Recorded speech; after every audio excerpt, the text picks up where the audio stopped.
our channel SSC Roadies. In the first two videos, we had solved the math section of the question paper KD Campus Test 88. Now we are going to solve the English section of the paper. So the first question is, we have to find the error in this question, and the question says, his need for affection stemmed from his father's long absence. So friends, for error part अगर कभी भी आपको find करना हो तो basically हमेशा पहले subject verb agreement के अकॉर्डिंग जाएं, देखें कि सब्जेक्ट के अकॉर्डिंग वर्ब लगा है या नहीं लगा है. तो अगर हम इस क्वेश्चन में देखें 76 में, तो क्या कह रहा है, हिज नीड फॉर अफेक्शन. तो मान ली यहाँ पे सब्जेक्ट क्या है, सब्जेक्ट है his need for affection stem from his father's long absence. अब सबसे बड़ी प्रॉब्लम क्या है, ये स्टेम.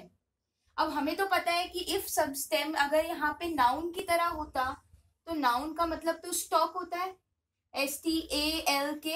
स्टॉक इस जो तना होता है पेड़ का, तो हम वो स्टेम यूज करते हैं. लेकिन यहाँ पे अभी ये स्टेम क्या है, it is acting like a verb. यहाँ पे स्टेम जो है वो किसकी तरह काम कर रहा है, यहाँ पे वर्ब की तरह काम कर रहा है. अगर ये वर्ब की तरह काम कर रहा है तो इसको अकॉर्डिंग टू सब्जेक्ट यूज होना था. अब सब्जेक्ट हमारा क्या है, हिज नीड, और सब्जेक्ट हमारा क्या है यहाँ पे, सिंगुलर. अगर हमारा सब्जेक्ट सिंगुलर है तो हमारा वर्ब भी सिंगुलर होना चाहिए था, बट यहाँ पे हमारा सब्जेक्ट लगा क्या है, प्लूरल लगा है. तो अकॉर्डिंगली नीड के अकॉर्डिंग अगर हम वर्ब देखेंगे तो हमारा जो वर्ब आएगा वो आएगा स्टेम्स. अब बेसिकली स्टेम का मतलब क्या होता है, स्टेम का मतलब होता है originate when it is used as a verb. अगर स्टेम वर्ब की तरह यूज होगा तो इसका मतलब होता है ओरिजिनेट. तो उसकी जो नीड फॉर अफेक्शन है वो कहाँ से ओरिजिनेट हुई है, due to his father's long absence. तो हमारा आंसर जो होगा, आंसर होगा हमारा ऑप्शन बी, स्टेम्स. तो फ्रेंड्स हम नेक्स्ट क्वेश्चन में आते हैं. You should learn to adopt yourself to changing circumstances. अब फ्रेंड्स देखिए तीन वर्ड है इसके, अडॉप्ट. इसमें बहुत कंफ्यूजन रहती है. अब इसके तीन वर्ड्स हैं, अडॉप्ट, अडेप्ट, अडेप्ट. अब देखिए अडॉप्ट का मतलब अभी हम पहले समझ लेते हैं. अडॉप्ट का मतलब होता है to receive. What does adopt means, adopt का मतलब होता है टू रिसीव या फिर एक्सेप्ट. अब एक और ऐसा वर्ड है अडेप्ट, ADAPT. अडेप्ट का मतलब होता है to change according to the circumstances, अपने आप को ढाल लेना सर्कमस्टांसेस में, टू चेंज. तो ये हमारा अडेप्ट हो गया. अब there is one more word that is ADEPT, adept. Adept means skilful, जो निपुण है बिल्कुल अपने काम में, तो दैट इज हमारा अडेप्ट. अगर हम इसके अकॉर्डिंग जाएं तो हमें पता चल रहा है कि सर्कमस्टांसेस के according he has to change. तो हमारे लिए अडॉप्ट रिसीव तो नहीं करेगा उसे, he has to adapt, he has to change himself. तो अब हमने यहाँ पे जो हमारा ऑप्शन होगा, हमारा ऑप्शन इसके लिए है अडेप्ट, ADAPT. और फ्रेंड्स इसमें एक चीज और गौर करने वाली है, याद रखना कुछ ऐसे वर्ड्स हैं जिनके साथ ये रिफ्लेक्सिव प्रोनाउन आती है, और ये रिफ्लेक्सिव प्रोनाउन आपको दिख रही है क्या है यहाँ पे, योरसेल्फ. ऐसे और भी वर्ड्स हैं जैसे एक्विट, रिकंसाइल, इंजॉय. तो ऐसे और बहुत सारे वर्ड्स हैं जो आप लर्न करेंगे, और ये बहुत सारे क्वेश्चंस में आपके आता है. तो हमारे लिए ऑप्शन जो होगा वो होगा adept yourself to changing circumstances. Next again 78th question. Today people is ignorant of the things that are happening around them. तो फ्रेंड्स मैंने आपको पहले ही कहा था सब्जेक्ट वर्ब एग्रीमेंट बहुत सारे क्वेश्चंस में यही फॉलो होता है. अब हमें दिख रहा है यहाँ पीपल क्या है, प्लूरल सब्जेक्ट. अब अगर हमारा सब्जेक्ट प्लूरल है तो हमारा वर्ब भी क्या होना चाहिए, वर्ब भी प्लूरल होना चाहिए, ऑब्वियस सी बात है. तो ये इसका क्या चेंज हो जाएगा, आर. तो ऑप्शन हमारा क्या हो जाएगा इसमें, option A, today people are ignorant of the things. Next question 79th. I recall you telling me the story of the 7 witches, but I cannot remember where or when and nowhere. See friends, अब इसमें एक चीज है, हमें एक तो knowledge जो होनी चाहिए वो होनी चाहिए जीरेंट की. इस चीज की नॉलेज चाहिए इसमें बेसिकली जीरेंट. अब जीरेंट क्या होते हैं, जीरेंट ऐसे वर्ड्स होते हैं that are used to be a noun, वो नाउन की तरह यूज होते हैं. लेकिन जब ING फॉर्म यूज होती है तो हम उनको किस फॉर्म में यूज कर लेते हैं, नाउन की तरह यूज करते हैं. हम इसको नाउन की तरह यूज करते हैं. तो अभी हमारा जो टेलिंग है यहाँ पे, it's acting like a noun here, और अब ये नाउन है तो इसको हम जीरेंट बोलते हैं. अब ये हमारा जीरेंट है. और याद रखिएगा फ्रेंड्स, जीरेंट से पहले हमें यूज क्या करना होता है, जीरेंट से पहले हमें यूज करना है पोजेसिव एडजेक्टिव. तो ये हमारा एडजेक्टिव क्या होगा, यू की जगह हमारा आंसर जो होगा वो होगा हमारा योर. तो हमारा आंसर जो होगा I recall your telling me. अगर एक और ऑप्शन ले, एक और सेंटेंस ले, जैसे हम कहते हैं आई एंजॉय योर सिंगिंग, तो हमारे लिए सिंगिंग क्या है यहाँ पे? It is acting like a gerund. और इससे पहले हमने क्या यूज किया? पोजेसिव एडजेक्टिव यूज किया। तो फ्रेंड्स याद रखिएगा, before gerund you have to use a possessive adjective. So हमारे लिए इसमें ऑप्शन जो होगा, हमारे लिए ऑप्शन होगा option A, I recall your telling me the story of the 7 witches. So friends, हमारा 80th क्वेश्चन है, with the amount of conflicts in the world, a third world war is dash. So we have options emanate, imminent, eminent and imminent. So first we need to know the meanings of this. So the meaning of emanate. Emanate means flow forth. या फिर इसे हम बोलते हैं बहना. तो हमारा जो फर्स्ट का मीनिंग है वो है emanate. Next है imminent. Imminent is basically originate from a source. Originate from a source. So imminent is originate from a source. And eminent, as we all know, it means famous. Or we can say renowned. So eminent is famous or renowned. Last is imminent. Imminent means that is about to happen. About to happen. About to happen. That will happen. About to happen. So imminent means about to happen. So if we go by the option, what if with the amount of conflict? So there are conflicts in the world. So a third world war is imminent. That is about to happen. So the option of 80 is D, imminent. Next is the traditional way of saying that you feel fine is to say that you are. So friends, we have 4 options: all right, all correct, all good, all right. So friends, first we'll see B option. All correct means accurate. Next is all good. What is all good? All good is basically straightforward, no worries. So everything is all good to no worries. No, there are no worries. Now we are left with 2 options: all right and all right. So friends, this is the shorter version of this all right. This is a one word for that phrase, all right. Basically, what does all right means? It means everything is fine, but it is basically used in formal writing. It is used in formal writing. It basically means acceptable or permissible. And this all right are used in dialogues. So if we go for the question, it is a traditional way of saying. It means saying, so we have to go for the dialogue option. So the answer would be answer A, that is all right. Next is question number 82. The army has been dashed to be ready to control the floods. Options: alerted, warned, awakened and wanted. So we'll go for the options first. What is warn? Warn is basically a cautionary advice. It is a cautionary advice. Awaken तो हम जैसे जानते हैं, it means to awaken something, जागरूक करना, किसी को aware कराना, तो that is basically awaken. Wanted is, if we know that police wanted a criminal, so उस टाइम पे हम wanted लगाते हैं, या फिर हमें किसी चीज की जरूरत है, so we want that. तो ये हमारा wanted हो गया. और ये फर्स्ट ऑप्शन है हमारा alert. आर्मी को क्या किया जाएगा? आर्मी को अलर्ट किया जाएगा. तो हमारे लिए जो ऑप्शन रहेगा वो रहेगा option A, that means alerted. तो आर्मी हैज बीन अलर्टेड. तो answer is answer A. And sorry friends, alert meaning is basically, alert क्या है? अलर्ट होता है विजिलेंट करना या फिर केयरफुल. तो आर्मी को क्या किया जाएगा? आर्मी को अलर्ट किया जाएगा. तो दैट इज विजिलेंट और केयरफुल. तो इसमें से ना तो ये ना तो ये या तो ये, तो फिर हमारा ऑप्शन क्या है? हमारा ऑप्शन ए है. तो आंसर है answer A. The army has been alerted to be ready to control the floods. 83rd है question.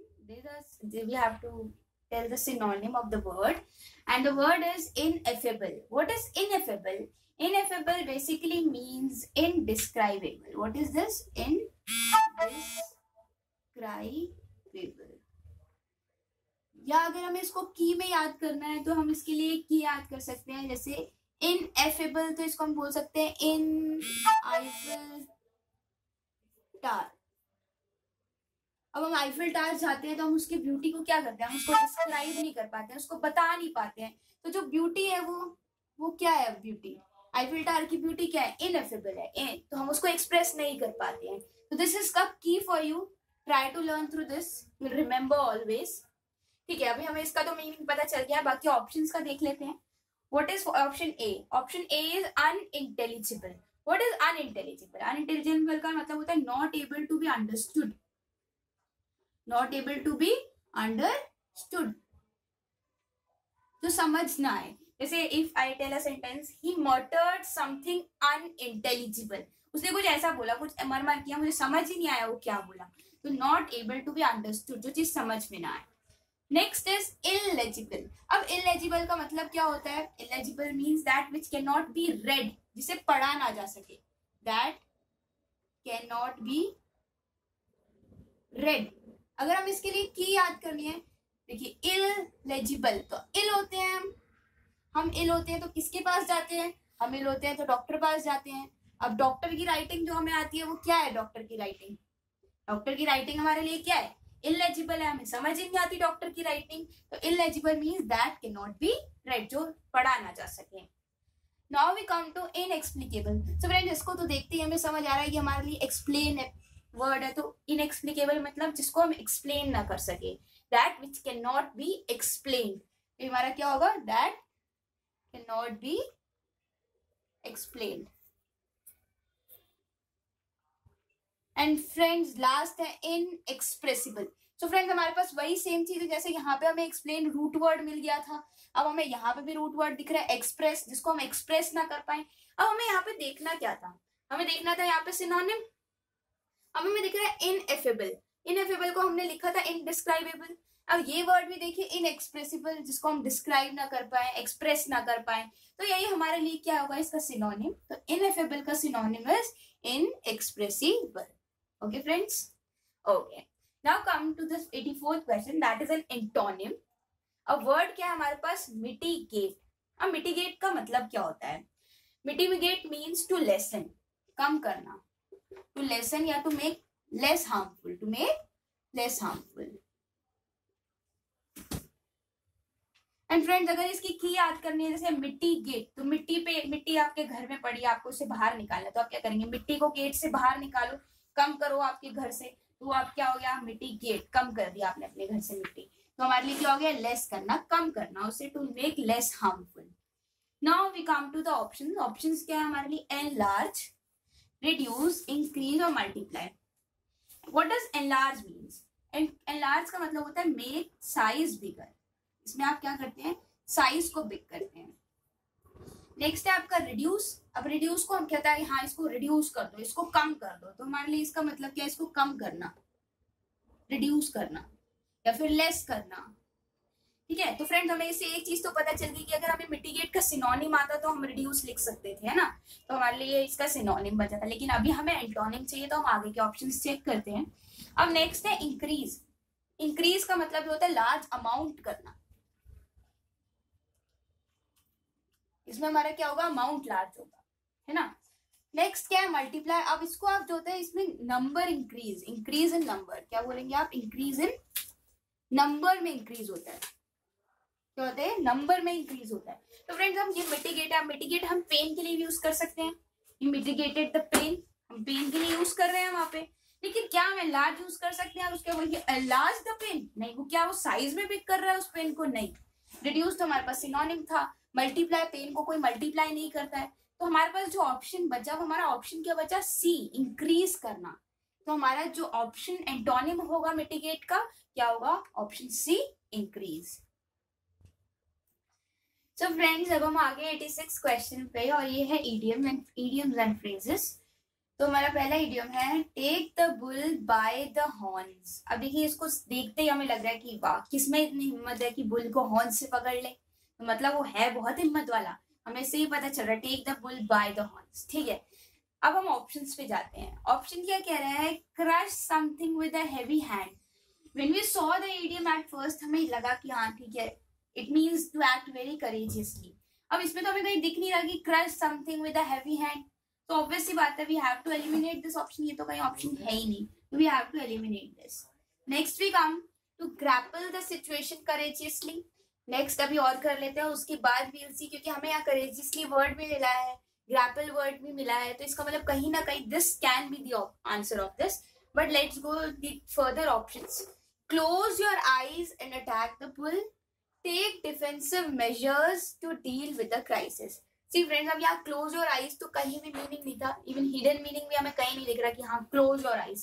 So obviously this has to be eliminated. ये भी eliminate करते हैं. अब हम दो options में हैं. Grapple the situation courageously and take defensive measures to deal with the crisis. Obviously friends, हमने एक चीज देखी है, take the bull by the horns.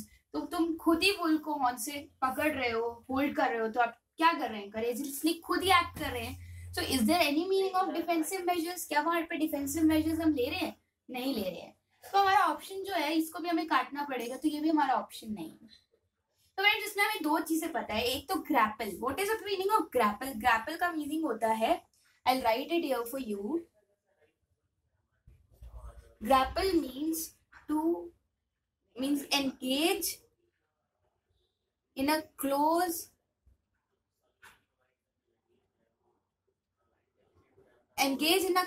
fist, या फिर हम इसका मीनिंग रेसल भी होता है, रेसल करना. हमें यहाँ से ग्रैपल का मीनिंग भी पता चल गया.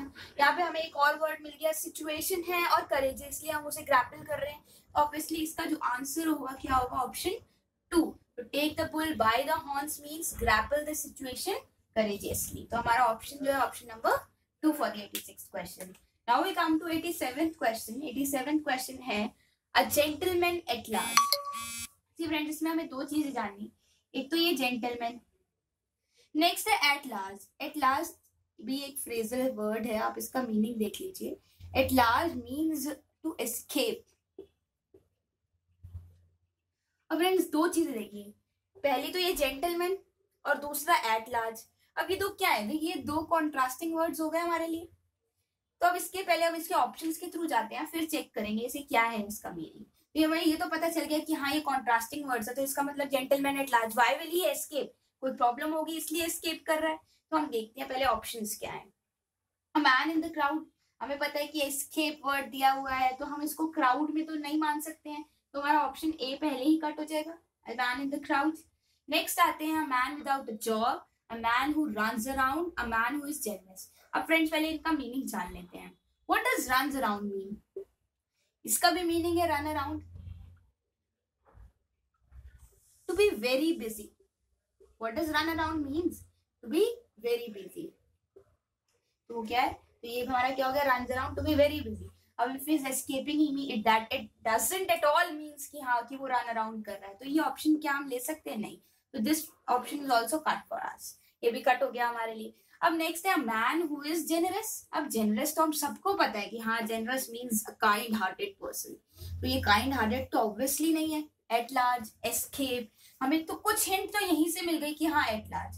तो ये हमारा ऑप्शन ये भी क्या है? generous person, a man who is generous would be cut. ये भी हमारे लिए कट हो गया. अब हम ऑप्शन बचा क्या हमारे पास? ऑप्शन बचा number 2, a man without a job. तो gentleman at large means a man without a job, a man without any occupation, जिसके पास कोई काम नहीं है करने को. तो इनसे हमें थोड़ी सी हिंट मिली और हमने ये आंसर ले लिया. So friends in idiom phrases you have to go by the options लीजिए. देखिए किसको आप एलिमिनेट कर सकते हैं. एलिमिनेट दैट, आप उसको एलिमिनेट कीजिए. फिर take the hint by the idiom itself, उससे आप देखिए कि हाँ इसमें से ये ऑप्शन हो सकता है. You would be left with 2 options. फिर उसमें आप थोड़ा सा और जज कीजिए and you will surely get the answer. So we have done this too. So the friends next idiom is have a chip on one shoulder. So option A is nurse a grudge, feel physically fit, suffer an ailment, carry a burden. So friends, have a chip on one shoulder. इसका मतलब कुछ तो है shoulder पे, that is creating a problem. अब सी friends पहले क्या होता था? Slave, they were tagged. हाँ ये स्लेव मेरा है तो उसको टैग कर दिया जाता था. अब सिमिलरली अगर हम उसके गो थ्रू जाए तो देखें कि हाँ chip on one shoulder, shoulder पे आपने चिप लगा दिया. तो उसके according basically this idiom means that if you are treated unfairly, अगर आपको अनफेयरली ट्रीट किया जा रहा है, तो अनफेयरली ट्रीट होने के बाद क्या होता है? स्लेव्स को भी अनफेयरली ट्रीट किया जाता था. अब उन्हें अनफेयरली ट्रीट किया जाता था, उसकी वजह से क्या होता था? इट कॉज एंगर आ जाता था, रिसेंटमेंट आ जाता था. तो क्या there is a feeling of resentment. So basically this means have a chip on one shoulder means when you're treated unfairly, it causes anger, it causes a feeling of resentment. Now if we go through options में क्या है? See, feel physically fit, ये तो कहीं से हमारा option है ही नहीं, तो we have to cut it. Next is suffer an ailment, तो अभी यहाँ पे हमें दिख रहा है कोई ailment नहीं है because we are treated unfairly, that is causing a problem, तो ये तो हमारा suffer an ailment बिल्कुल नहीं है. Next is carry a burden, there is no burden as such, so we won't go for this option also. We're left with nurse a grudge. Now what is grudge means? What is the meaning of grudge? Grudge means a feeling of persistent ill will. What does grudge means? A feeling of persistent ill will. तो अगर हम question के through जाएं और option के through जाएं तो we know have a chip on one shoulder means nurse a grudge. So our option is option number A. So option is option number A. So friends, हमने पिछले में 85th question हम छोड़ दिया था. That was we had to find the correct spelling. So the spelling of orthopedic is option number C. ORTHOPAEDIC.